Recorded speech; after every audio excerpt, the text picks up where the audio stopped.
مسیح کے میٹھے نام میں آپ سب کی سلامتی ہو۔ متی کی انجیل اس کا 13واں باب اور اس کی 12ویں آیت۔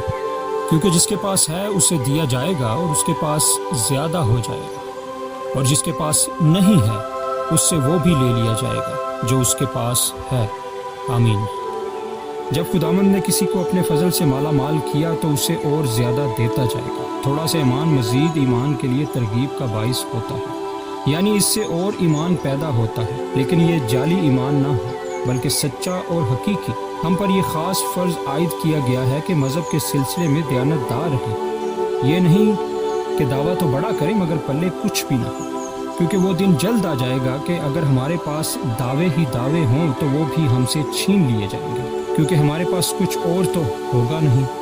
خدا اپنی دھمکیوں پر ویسے ہی پورا اترے گا جیسے اپنے وعدوں پر۔ خداوند کا نام مبارک ہو، کیونکہ اس کا طریقہ کار یہی ہے کہ جب وہ شروع کرتا ہے تو اپنے روح کے فضائل عطا کرتا ہی جاتا ہے، تاکہ جس کے پاس تھوڑا ہے اس کے پاس زیادہ ہو جائے۔ اس کثرت کے لیے اس کی تعریف اور تمجید ہو۔ فضل کی کثرت کی بڑی آرزو رکھنی چاہیے۔ بہت کچھ جاننا اچھا ہے مگر بہت محبت کرنا بہتر ہے۔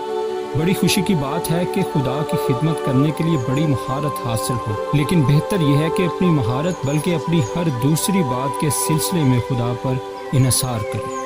خداوند تو نے مجھے گناہ کا احساس دیا ہے، تو بدی سے میری نفرت کو گہرا کر۔ تو نے یسوع پر ایمان لانے کی توفیق بخشی ہے، اس ایمان کو کامل یقین تک بڑھا دے۔ تو نے مجھے توفیق دی ہے کہ تجھ سے محبت رکھوں۔ بخش دے کہ یہ محبت میرے پورے وجود کو اپنی لپیٹ میں لے لے۔ آمین۔